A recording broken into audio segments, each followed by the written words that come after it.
নমস্কার বন্ধুরা, আজ আমি আপনাদের সামনে যে রিডিংটি নিয়ে এসেছি সেটা হচ্ছে আগামী 7 দিন আমাদের কেমন যেতে চলেছে। আগামী 7 দিন আমাদের কী ধরনের গুড নিউজ, কী ধরনের ব্লেসিং এগুলো আমাদের জীবনে আসছে সেই নিয়ে আমি একটা ছোট্ট রিডিং করতে চলেছি। আমি রিডিং খুব একটা বড় করি না, ছোটোর মধ্যেই চেষ্টা করি ভালোভাবে রিডিংটি করার। ওকে, প্রথমে আমরা কার্ডটাকে শাফল করে নিচ্ছি। Please universe, please give me the power to get the right answer. Please universe, আগামী 7 দিন আমার ভিউয়ার্সদের জীবনে কি আসতে চলেছে। আমার আগামী 7 দিন আমার ভিউয়ার্সদের জীবনে কি ঘটতে চলেছে। আগামী 7 দিন আমার ভিউয়ার্সদের জীবনে, ও মাই গড, দুটো কার্ড এসছে।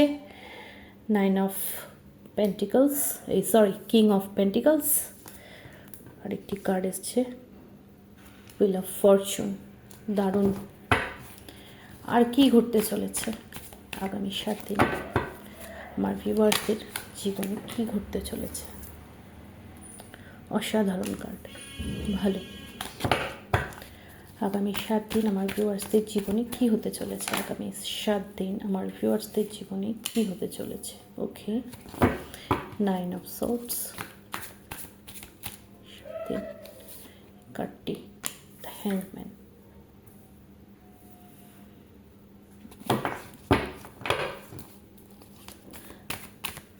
কিং অফ পেন্টিকলস ক্লারিফাই করুন please universe divine. Please Shiv Shani জয় ত্রিশূল। এতগুলো কার্ড আমরা নেব না, এক এক করে নেব।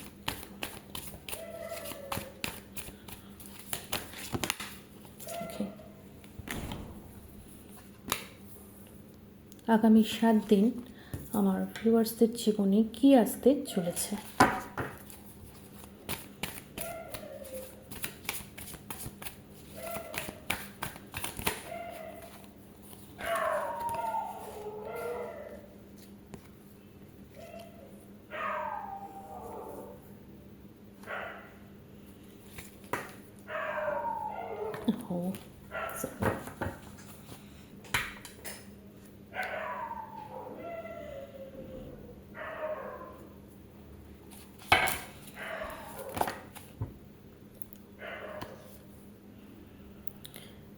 Queen of Pentacles,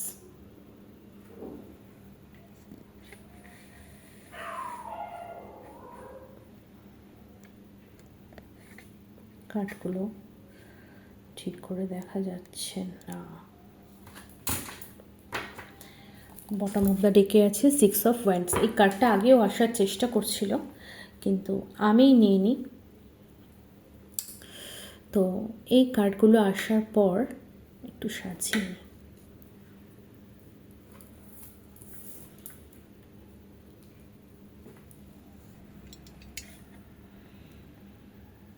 okay, I hope কে এই কার্ডগুলো ঠিক করে দেখা যাচ্ছে। ওকে, বটম অফ দ্য ডেকটা আমি সামনে রাখছি। এটা আমাদের কারেন্ট ফার্স্ট কি আসতে চলেছে সেখান থেকে আমাদের বটম অফ দ্য ডেকটা শুরু করব। তো রিডিং শুরু করছি দেরি না করে। প্রথম কার্ড আমাদের ট্যারট কার্ড রিডিংয়ে প্রথম কার্ড ভীষণ ইম্পর্টেন্ট। তো প্রথম কার্ড এখানে এসছে কিং অফ পেন্টিকলস। তো অবশ্যই বলা যেতে পারে ফাইন্যান্সিয়াল একটা খুব ভালো স্টেবল অপরচুনিটি, ভালো স্টেবল কিছু হতে চলেছে। বহুদিন ধরে ভাবছিলেন, আচমকাই হঠাৎ করে এমন কিছু সুযোগ, এমন কিছু উদ্যোগ, এমন কিছু সুবিধা জীবনে আসতে চলেছে অটোমেটিক্যালি অবিশ্বাস্যকরভাবে নিজেও ভাবতে পারেননি এই এক সপ্তাহের মধ্যে। আগামী এক সপ্তাহ মানে 7 দিন। এই 7 দিন, আগামী 7 দিনের মধ্যে আপনার জীবনে একটা খুব ভালো আর্থিক ডেভেলপমেন্টের একটা সোর্স অবশ্যই আপনার সামনে আসতে চলেছে। আপনি অবশ্যই দেখবেন যারা কোনো কাজের সন্ধানে ছিলেন, কোনো চাকরির জন্য ইন্টারভিউ দিচ্ছিলেন, রেজাল্ট কি হতে চলেছে, আউটকামটা কীরকম আসবে, তাদের জন্য খুব ভালো একটা সুসংবাদ বলতে পারেন এটা, যে আপনার হয়তো কাজটি হয়ে যাবে। যে যেখানেই থাকুন না কেন, আপনাদের কিন্তু ফাইন্যান্সিয়াল গ্রোথের হাইয়েস্ট চান্স আমি দেখতে পাচ্ছি। এটা অটোমেটিক্যালি মনে করুন ঈশ্বর প্রদত্ত একটি সুবিধা, ঈশ্বর প্রদত্ত একটি আশীর্বাদ স্বরূপ আপনার জীবনে আসবে, যেটা কিনা আপনার জীবনটাকে একেবারে কি বলবো 360 ডিগ্রি অ্যাঙ্গেলে ঘুরিয়ে দেবে। মানে ভাগ্যের চাকা ঘোরার মতন। মানে আপনি দেখবেন সময় কি সুন্দরভাবে আমাদের জীবনে এনার্জিটাকে, পরিস্থিতিটাকে পরিবর্তন করে, সেটার একটা মানে সুন্দর দৃষ্টান্ত আপনি দেখতে পাবেন। বহুদিন ধরে কোনো যারা ট্রেনিং নিচ্ছিলেন, বিভিন্ন ধরনের বিদ্যা বলুন, বিভিন্ন ধরনের শিক্ষা ট্রেনিং, যারা যারা যেখানে যেখানে যা কিছু করছিলেন, তাদের জন্য খুব ভালো একটা সুযোগ বা তাদের জন্য খুব ভালো একটা মোড় নিতে চলেছে জীবন, যে হতে পারে তারা আরও উৎকর্ষতার সাথে সে জায়গায় উত্তীর্ণ হবেন। এবং আপনারা দেখবেন, ওই যে বললাম সময়ের যে সময়ের যে একটা সময় নেয়, সময় দেয় মানুষকে, সেইটার সঠিক দৃষ্টান্ত এই সপ্তাহটা হতে চলেছে। এটা একটা গুড নিউজ বলতে পারেন। ঠিক আছে, দীর্ঘদিন বহুদিন ধরে আপনারা যেই বলবো যে নিজেদের কেরিয়ারটাকে গুছিয়ে তোলার জন্য, সাজিয়ে নেওয়ার জন্য, নিজের লাইফে ফাইন্যান্সিয়াল স্টেবিলিটির জন্য যে খাটুনিটা খেটেছেন, যে পরিশ্রমগুলো দিয়েছেন, একদম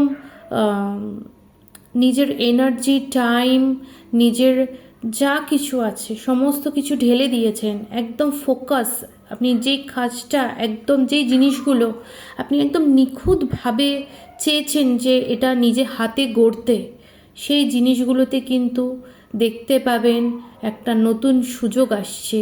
সেই জিনিসগুলোতে দেখবেন এক ধাপ হলেও এগিয়ে যাচ্ছেন, একটু হলেও গ্রোথ আপনি দেখতে পাবেন। এবং আপনাকে বলে রাখি, সামনে থেকে কোনো ভালো সুযোগ, অপরচুনিটি অবশ্যই আপনার জীবনে আসছে। সামনের থেকে কোনো প্রস্তাব আসতে পারে, নতুন জব, অনেকেরই নতুন জবের সন্ধান হতে চলেছে, অনেকেরই কেরিয়ারে খুব সুন্দর একটা নতুন জব যারা খুঁজছিলেন তাদের জন্য নতুন জবের সন্ধান আসতে চলেছে। হতে পারে অনেকের ক্ষেত্রে নতুন নতুন রিলেশনশিপে প্রস্তাব আসতে চলেছে, বিয়ের সুযোগ আসতে পারে। হ্যাঁ, আমি বলবো না যে ওটা আপনার বিশাল কিছু হয়ে গেল, কিন্তু ছোট হলেও আপনার এই এক সপ্তাহের মধ্যে কোনো না কোনো সুযোগ সুবিধা, আপনার যোগাযোগগুলো আসা শুরু করে দেবে। এটা একদম 100% শিওর। কোনো না কোনো সুযোগ এই এক সপ্তাহের মধ্যে, এই 7 দিনের মধ্যে আসছে আপনার সামনে। আর বহুদিন ধরে যে জিনিসগুলোতে ব্যালেন্স করতে পারছিলেন না, হতে পারে জাগল করছিলেন, রিলেশনশিপ হোক, কেরিয়ার হোক, ফাইন্যান্স হোক, হতে পারে যে পরিমাণে আয় করছিলেন ঠিক সেই পরিমাণে জমাতে পারছিলেন না, খরচ হয়ে যাচ্ছিল। আবার এটাও হতে পারে যে অনেক দিন ধরে আপনার মানি ট্রানজাকশানে কোনো না কোনো সমস্যা ছিল, যাদের হ্যাঁ বিভিন্নভাবে রাতের ঘুম হারিয়ে ফেলেছিলেন। কোনো জিনিস, কোনো জায়গা থেকে টাকা আসার কথা ছিল, সেগুলো আপনার সেরকম ফলপ্রদ হয়নি, তো আপনি সেখানে ভীষণ হতাশাগ্রস্ত হয়েছেন, রাতের ঘুম অবধি চলে গেছে যে টাকাটা আমি পাবো কি না, আপনার প্রাপ্য আপনি পাবেন কি না। বা রিলেশনশিপে যারা জাগল করছিলেন, ব্যালেন্স করতে পারছিলেন না পার্টনারের সাথে, বা বৈবাহিক জীবনে যাদের ব্যালেন্স ছিল না, প্রত্যেককেরই বলছি, অনর্থক মাথায় দুশ্চিন্তা নিয়ে বসেছিলেন এবং মাথায় প্রচণ্ড ওভার থিঙ্কিং নিয়ে সারাক্ষণ একটা মাথা যন্ত্রণার মতন পরিস্থিতি যাকে বলে একেবারে, হ্যাঁ সবটাই আপনার মস্তিষ্ক প্রস্তুত একটা জিনিস, মানে মাথা ঘামিয়ে ঘামিয়ে মাথা খারাপ করে খিচুড়ি হয়ে গিয়েছে, সেই পরিস্থিতিতে আপনি চলে গিয়েছিলেন। তো সেই জায়গা থেকে একটু হলেও রিলিফ আপনি পেতে চলেছেন। আপনাকে বলা হচ্ছে যে এই জায়গাগুলো বহুদিন ধরে স্টক হয়েছিল, কিছু জায়গায় কোনো রিলেশনশিপ এগোতে চাইছে না, হয়তো দিনের পর দিন আপনারা রিলেশনশিপের মধ্যে রয়েছেন, হতে পারে অনেক দিন ধরে আপনি পরিশ্রম করে যাচ্ছেন কিন্তু আশানুরূপ ফল এখনও পাননি, বা যেই কাজটা আপনি যেই উদ্যোগটা নিয়েছিলেন, যেই আশা, যেই একটা প্রত্যাশা নিয়ে সেই সেই স্বরূপ ফল কিন্তু আপনি পাননি। তো এই জিনিসগুলো বা কিছুটা জিনিস হওয়ার পর কিছুটা পথ এগোনোর পর হয়তো বা আটকে গেছে, যে কোনো কাজ, যে কোনো যোগাযোগ, যে কোনো কথা, ঠিক আছে, যেগুলো হওয়ার কথা হয়েও আটকে গেছে। কিন্তু ঈশ্বরের ওপর বিশ্বাস রাখুন। প্রথমত আমি একটাই কথা সবাইকে বলি, সময় দেয়, সময় ফিরিয়ে দেয়, আবার সময় কিন্তু ফিরিয়েও নেয়। তো এই সময় যখন আটকেছে, সময় কিন্তু ফিরিয়ে দেবে। আপনাকে বলা হচ্ছে একটু পেশেন্সলি জিনিসগুলোকে হ্যান্ডেল করুন, নিজের ঈশ্বরের ওপর শ্রদ্ধা, বিশ্বাস, আস্থা রাখুন, এবং যদি পারেন এই যে আপনাদের যে মেন্টাল যে একটা চাপ সৃষ্টি হয়েছিল, বা মেন্টাল একটা ট্রমা, অ্যাংজাইটি, যা কিছুই বলুন না, ওভার থিঙ্কিং, কিছু কিছু মানুষ আছেন যারা কিন্তু রাতে ঘুমান না, রাতে কিন্তু আপনাদের ঘুম নেই। কিছু আমি সবার জন্য বলছি না, বেশ কিছু মানুষ আছে যারা কিন্তু রাতে ঘুমাতে পারেন না, অযথাই মাথায় নানান ধরনের চিন্তা, কিছু না হলেও আপনার চিন্তাটা কিন্তু মানে কম্পালসারি। তাদের জন্য কিন্তু আমি একটা পরামর্শ এখানে দিতে পারি, এই আসনে বসে, যে কাইন্ডলি আপনারা কোনো না কোনো মেডিটেশন, কোনো না কোনো নাম জপ করুন। আপনারা যারা বলছেন যে আমি মেডিটেশন করতে পারি না, মেডিটেশন করতে বসে আমার নানান ধরনের কথা মনে পড়ে, আমি তাদের উদ্দেশ্যে বলছি আপনারা নাম জপ করুন। আমরা একটা কথা সব সময় সবাইকে বলি, যে আমাদের যে মন রয়েছে এটা কিন্তু কোনো মেশিনে ধরা পড়ে না, কিন্তু তার অস্তিত্ব অবশ্যই রয়েছে। শরীর যেমন রয়েছে, আমাদের মনেরও অস্তিত্ব আছে, কিন্তু সেটা কোনো মেশিন আপনাকে দেখিয়ে দিতে পারবে না যেটা আছে। কিন্তু মন যখন রয়েছে, মনের রোগও রয়েছে, সেটাও মাথায় রাখতে হবে। তাহলে আমরা সবসময় শরীরের চিকিৎসা করাই, মনের করাই না। আর এই পৃথিবীতে কোনো ওষুধ এমন তৈরি হয়নি যেটা আপনার মনের রোগগুলোকে সম্পূর্ণভাবে সারিয়ে দিতে পারে। সেখানে আপনার একমাত্র প্রসেস, কোনো না কোনো নাম জপ আপনি করুন, ধীরে ধীরে শুরু করুন, প্রথম থেকে খুব ছোটোভাবে শুরু করুন, কোনো অসুবিধা নেই। যেখানে আছেন, যেভাবে আছেন, 3 বার, 11 বার, 21 বার নাম নিন। আপনি যাকে আপনি বিলিভ করেন, যার প্রতি আপনার শ্রদ্ধা ভক্তি আসে, সেই দেবতারই নাম নিন। তার নামটাকে বারে বারে আবড়ান, বারে বারে আবড়ান, পারলে চোখটা বন্ধ করে আবড়ান। আর কিছু করতে হবে না। প্রথমে শুরু তো করুন, 3 বার, 11 বার, 21 বার। প্রথমে 3 বার করুন প্রতিদিন। আমি ঠিক একটা টাইমে বসবো, 3 বার আমি এই নাম নেব। তারপরে 1 সপ্তাহ, 2 সপ্তাহ, 1 মাস আপনি করলেন, সেটা দেখবেন অটোমেটিক অভ্যাসটা তৈরি হয়ে যাবে। তারপরে আপনি কিন্তু ওই 3 বারটাকে 11 বারে নিয়ে যান। আমি এই টাইমে বসে আমি 11 বারই করব। ওটাও আপনি 15 দিন, 20 দিন কন্টিনিউ করার পর আবার 11 বারটাকে আপনি 21 বার করুন। এইভাবে আপনি 108 বারে নিয়ে যাবেন একটা নাম জপ। আমরা যখন 108 বার করি তাহলে 1 মালা জপ হয়।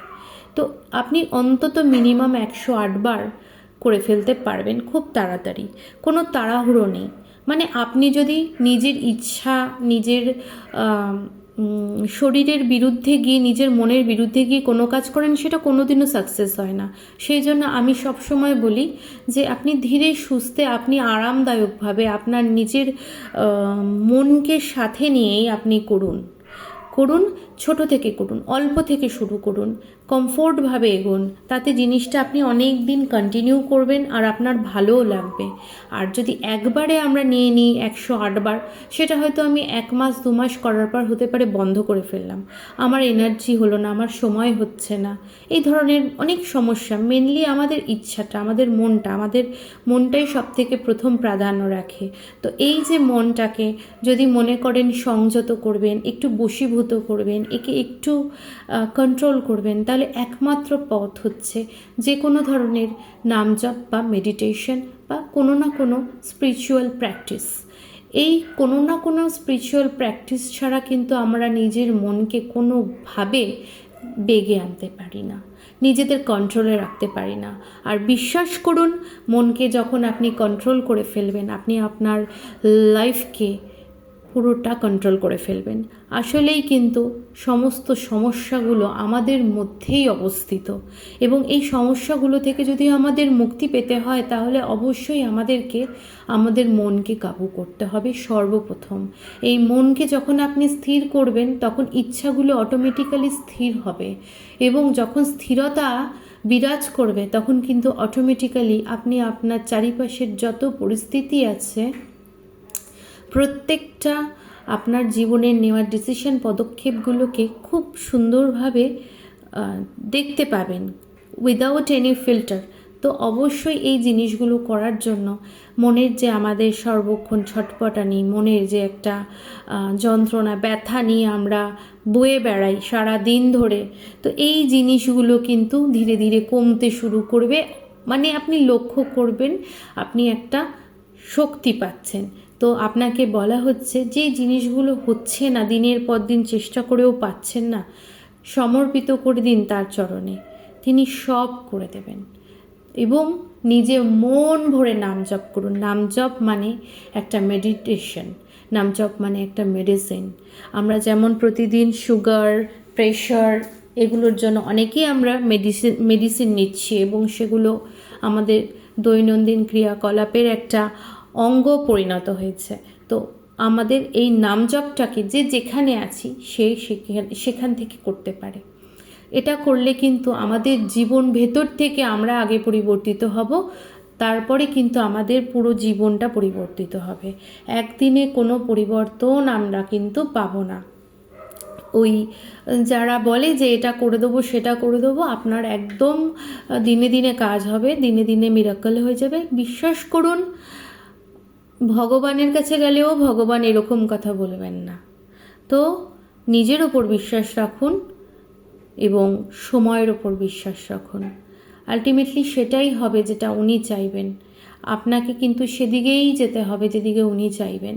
তাই সারেন্ডার করে ফেলুন এবং নিজের কর্মগুলোকে সঠিকভাবে করুন, উইদাউট এনি আশা প্রত্যাশা কোনো কিছু রাখবেন না, উইদাউট এনি এক্সপেকটেশন। নিজের কর্মগুলোকে আমরা শুধু যথার্থভাবে করতে পারি, এবং ফল পাওয়াটা কিন্তু আমরা কোনোভাবে নিয়ন্ত্রণ করতে পারি না। আমরা কাজ করছি, কাজটা কতটা সাকসেস হবে সেটা কিন্তু আমাদের ঈশ্বর বা সময় ডিসাইড করবে, সেটা আমাদের হাতে নেই।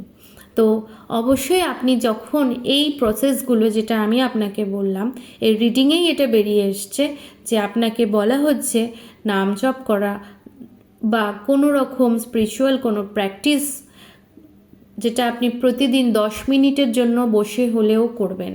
হ্যাঁ, আমি পুজো দেওয়ার কথা বলছি না, পুজো দেওয়াটা ওই বাইরের আনুষ্ঠানিক প্রক্রিয়াটার কথা আমি বলছি না। পুজো দেওয়া মানে আমরা ঈশ্বরের সাথে কানেকশন করছি সেটা না। আপনাকে বলা হচ্ছে কিছুটা সময়, 5 মিনিট হোক 10 মিনিট হোক, একটা জায়গায় স্থিরতার সাথে বসে চোখ বন্ধ করে শুধুমাত্র নিজের সাথে থাকুন। চিন্তা না করে থাকা, সব সময় মন কথা বলছে। আমরা হয়তো কারোর সাথে কথা বলছি কি বলছি না সেটা বড় কথা নয়, আমাদের মনে মনে সারাক্ষণ কমিউনিকেশন চলছে। আমরা মনে মনে কথা বলি, সারাক্ষণ চিন্তা করি। এইটার কিছুক্ষণ যদি 5 মিনিট থেকে 10 মিনিটও যদি পজ করে দিতে পারেন, মনে করুন ওইটুকুনি টাইমই আপনার জীবনে পরিবর্তন এনে দেবে। তো এই পরিবর্তনটা আসবে একমাত্র এই মননের মাধ্যমে। আপনাকে নয় নাম জপ নয় মেডিটেশন করার কথা বলা হচ্ছে, এবং ঈশ্বরের ওপর সারেন্ডার করে দিন। যেটা হচ্ছে না সেটাকে ঈশ্বরের ওপর সারেন্ডার করে এগিয়ে যান। এবং আপনাকে আমি দায়িত্ব সহকারে বলছি, যেই জিনিসগুলো আপনি চাইছেন যে আপনার জীবনে ঘটুক সেগুলো অবশ্যই ঘটবে। একটু ধৈর্য ধরুন, একটু সারেন্ডার মোডে আনুন নিজেকে, ঈশ্বরের ওপর বিশ্বাস রাখুন, নিজের কর্মের ওপর বিশ্বাস রাখুন। দেখবেন সময় আপনার হাতে সেই জিনিসটা কখন এনে দিয়েছে আপনার কোলে আপনি বুঝতেও পারবেন না। এটাই হচ্ছে চমৎকার, তখনই হবে চমৎকার। কারণ আমরা কিন্তু মনে যেটা ভাবি সেটাকেই অ্যাট্রাক্ট করি, জানি অজান্তে। আমরা হয়তো অনেকেই এটা জানি না, এবং এই জন্যই আমি সবসময় আপনাদেরকে একটা কথা বলি, আমার যত ক্লায়েন্ট আছে আমি সবাইকে বলি যে পরিস্থিতি আপনার জীবনে যেমনই হোক না কেন, মাইন্ডটাকে পজিটিভ রাখার চেষ্টা করবেন। কোনো কিছু খারাপের জন্য হয় না, সব কিছুই ভালোর জন্য হয়। শ্রীকৃষ্ণ ভগবান অর্জুনকে কুরুক্ষেত্রে যখন যুদ্ধ আরম্ভ হচ্ছে, অর্জুন বলছে আমি কাদের মারবো, এরা তো সবাই আমার ভাই, আমার আত্মীয়, আমার পরিজন, আমি কাদের মারবো। তখন উনি তার বিশ্বরূপ দেখিয়ে তাকে বলেছিলেন যে তুমি কিচ্ছু না, তুমি ওদেরকে না মারলেও ওরা মারা যাবে, ওরা মরে পড়ে রয়েছে এখানে, তুমি কিচ্ছু না। বিধির লিখন কেউ খণ্ডাতে পারে না, তুমি শুধুমাত্র অ্যাক্ট করতে পারো, তুমি কর্মটা শুধু করে যাও, এর পরে যেটা হচ্ছে বা হবে সেটা আমার ইচ্ছাতেই হবে, সব হয়ে রয়েছে, তুমি কিছু করছো না। তো আমরা যদি একটুখানি বিচক্ষণতার সাথে জিনিসগুলোকে দেখি, তাহলে দেখব যে আসলে জীবনটা সহজ করে নেওয়া যায় যদি আমরা চাই। হ্যাঁ, তো নিজের ওপর বিশ্বাস রেখে যেগুলো আপনি চাইছেন, আপনার ফাইন্যান্সিয়াল স্টেবিলিটি 200% আমি বলে দিলাম। First card and last card দুটোই পেন্টিকলসের এসছে, কিং অ্যান্ড কুইনের কার্ড এসছে। ফাইন্যান্সিয়ালভাবে আপনি অনেক গ্রোথ, অনেক অনেক একটা সলিড কিছু হতে চলেছে, এটা আপনাকে বলে রাখি। নানান ধরনের সুযোগ আসবে, সব কিছু হবে একটু ধীরে সুস্থে, সব হবে, যা যা চাইছেন তাই তাই হবে। একটু ধীরে সুস্থে হবে, ঈশ্বরের উপর বিশ্বাস রাখুন, নিজের উপর বিশ্বাস রাখুন। অবশ্যই রিডিংটি যদি ভালো লেগে থাকে আপনাদের, অবশ্যই আমাকে কমেন্ট করবেন, জানাবেন। এই রিডিংটিকে ক্লেম করবেন, ক্লেম না করলে এনার্জি পাওয়া যায় না। আমি হয়তো এই ব্লেসিংগুলো আপনাকে দিলাম, এটা আমার ব্লেসিং না, এগুলো যা কার্ড বেরিয়েছে আমি সেগুলোই বলছি, কিন্তু এটা যদি আপনাকে গ্র্যাব করতে হয় তাহলে অবশ্যই থ্যাঙ্কস গিভিং করতে হয়। অবশ্যই ক্লেম করবেন, হর হর মহাদেব কমেন্ট করবেন। আর যদি আমার দ্বারা কোনো ভুল হয়ে থাকে, কি কি অসুবিধা হচ্ছে, আরও আমি কোথায় ইমপ্রুভ করতে পারি, সেগুলো অবশ্যই আমাকে কমেন্টে জানাবেন, আমি অবশ্যই সেগুলোর ওপর কাজ করব। তো আজকের মতো এই রিডিংটাকে এখানেই শেষ করলাম। আপনারা ভালো থাকবেন, সুস্থ থাকবেন। হর হর মহাদেবা।